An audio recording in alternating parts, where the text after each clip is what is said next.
एक गांव में कपड़े का बहुत बड़ा ताजर रहता था। आसपास के लोग इससे कपड़ा खरीदने के लिए आते।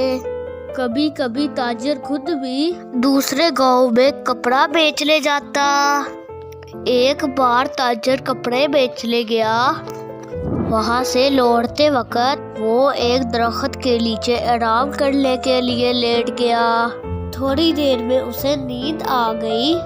जब वो नींद से उठा तो उसने अपने आसपास तोतों को देखा।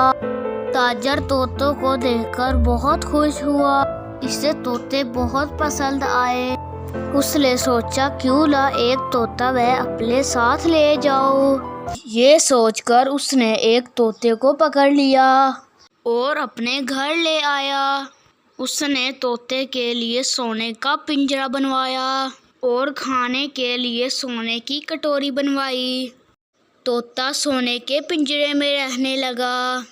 उसे उसकी मनपसंद चीजें मिलने लगीं। ताजिर को तोते के साथ बातें करने में बहुत मजा आता। एक दिन ताजिर गांव में कपड़ा बेचने जाने लगा तो उसने तोते से कहा, मियाँ मैं तुम्हारे गांव जा रहा हूँ। रास्ते में तुम्हारे रिश्तेदारों से भी मिलूंगा।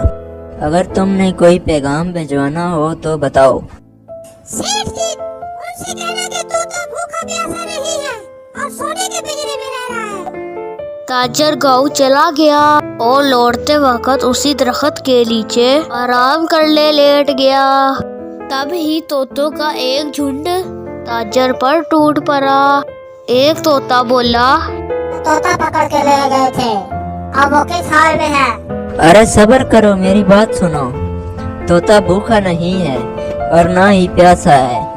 और वो तो मजे से सोने के पिंजरे में अपनी जिंदगी बसर कर रहा है। ये सुनकर सारे तोते जमीन पर गिर गए। ताजर बहुत हैरान हुआ। उसने उनको हिलाया लेकिन वो अपनी जगह से ना हिले। ताजर जब वापस आया तो तोते ने देखते ही कहा कि मेरे रिश्तेदारों का क्या हाल था। सेठ ने बताया, जब मैंने इन्हें तुम्हारा हाल सुनाया तो वो सब हैरान होकर जमीन पर गिर गए। ये सुनकर तोता भी गिर पड़ा। ताजर को बहुत परेशानी हुई। उसने पिंजरे का दरवाजा खोला, तोते को हिलाया मगर तोता ना हिला। ताजर ने निकाल कर बाहर रख दिया। मौका पाते ही तोते ने अपने पर हिलाए और सेठ से बोला, सेठ जी, मैं आपका शुक्रगुजार हूँ।